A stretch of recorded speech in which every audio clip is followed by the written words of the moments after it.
तर काय सांगाल रात्री अवकाळी पाऊस पडलेला आहे त्याच्या परिणाम म्हणून तुमच्या बागायतीवर काय परिणाम झाला आहे?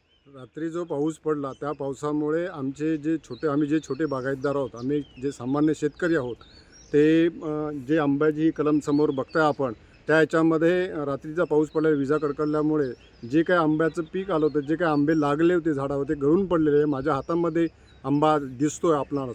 आणि सामान्य शेतकरी कर्ज काढून किंवा मेहनत करून जी वर्षभर त्याची बेगमी करतो आणि त्या बेगमीतून जे काही उत्पन्न मिळतं ते जर अवकाळी पावसामुळे गेलं तर त्याची नुकसान भरपाई म्हणून आपण कोणाकडे दाद मागायची.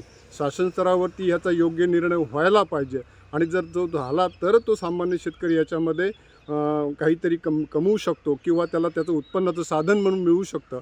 अन्यथा तो देशोधडीला लागण्याची वेळ त्याच्यावरती येणार आहे. कारण कोकणामध्ये बागायती आंबाची बागायत आणि पोपळीची बागायती ही महत्त्वाची काजू उत्पादक आहेत या ठिकाणी. काजूच्या बाबतीमध्ये सुद्धा तीच परिस्थिती आहे. त्याच्यामुळे काजू उत्पादकांना सुद्धा ह्या पावसाचा फटका बसलेला आहे.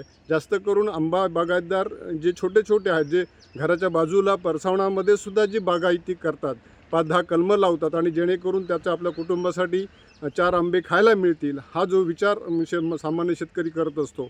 मोठा जरी पैशामध्ये त्याच्यामध्ये नफा तोट्याचा विचार केला तर ह्याच्यामध्ये तोटाच आम्हाला सहन करावा लागतो. शासन स्तरावरती एखादी पीक कर्ज आम्ही घेतलं तर त्याचंसुद्धा कोणत्याही प्रकारचं आम्हाला मोबदला मिळत नाही. नुसते आमिष दाखवली जातात, कोणत्याही प्रकारचं अनुदान मिळत नाही.